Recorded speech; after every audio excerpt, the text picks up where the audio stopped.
This is my 1997 Dyno Air. This is a pretty nice bike. It's got nice chrome. It's pretty much all original. There are a couple of things that have been changed, but it's like the 85 plus percentile. The sprocket is custom. I do have the factory sprocket for it yet, but I had picked up this 3-prong sprocket that I thought had matched the pattern of the mags really well, so I powder coated that black and had put on some logos appropriate in size to kind of emulate that look of the mag wheel on the sprocket.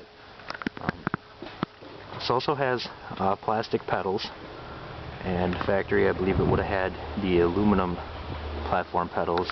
These are still GT pedals, they're just the plastic version. They are stamped 96, which is pretty nice considering the majority of these parts are actually stamped 96, the factory parts.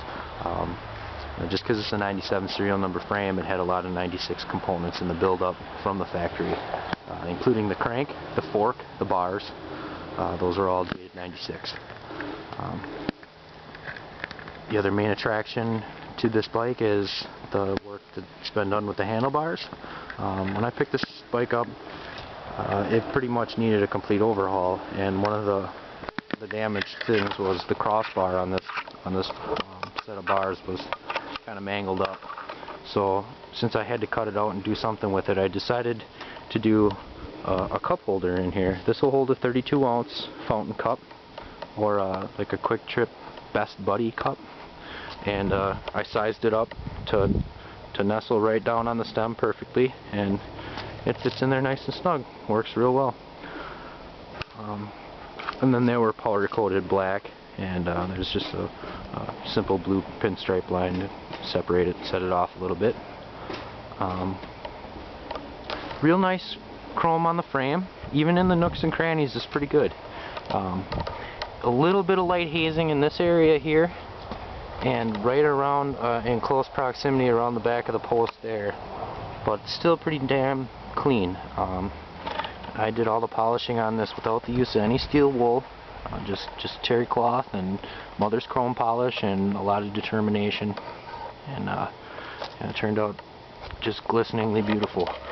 This frame also has pretty darn clean rear dropouts. I put some washers on there during the installation here to help preserve those clean dropouts. I like the factory two-tone chain on here. I'm not really usually a fan of the two-tone chain, but I really think that the black and chrome on here, this thing is really pulling it off. When I had gotten the bike, he had already sized the gyro cable, the lower gyro cable, a hair on the short side to be running the caliper on the top side. So I did invert the caliper to run it on the bottom side to get a more flowing flow to that lower gyro cable. And I also use this lube kit for the lower gyro cable that injects lube in there that they sell in like ATV stores and stuff, and it's working pretty darn good. The fork has okay chrome, but there is a little bit of light wrinkling right back in here. I don't think you're going to be able to pick it up on the camera out here. It's only a couple of small spots and it's real light.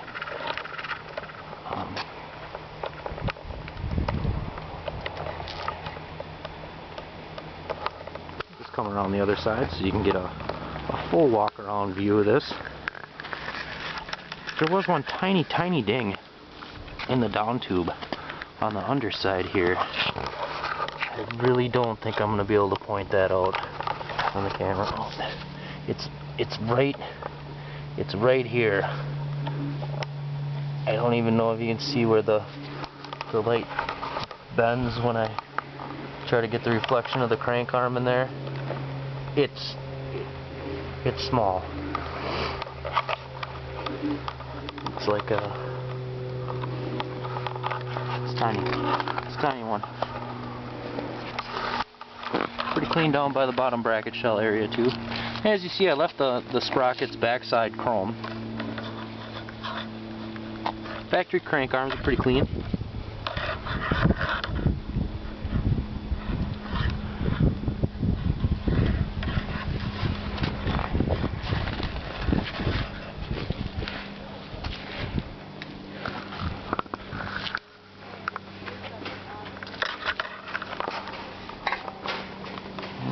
Thanks for having a look.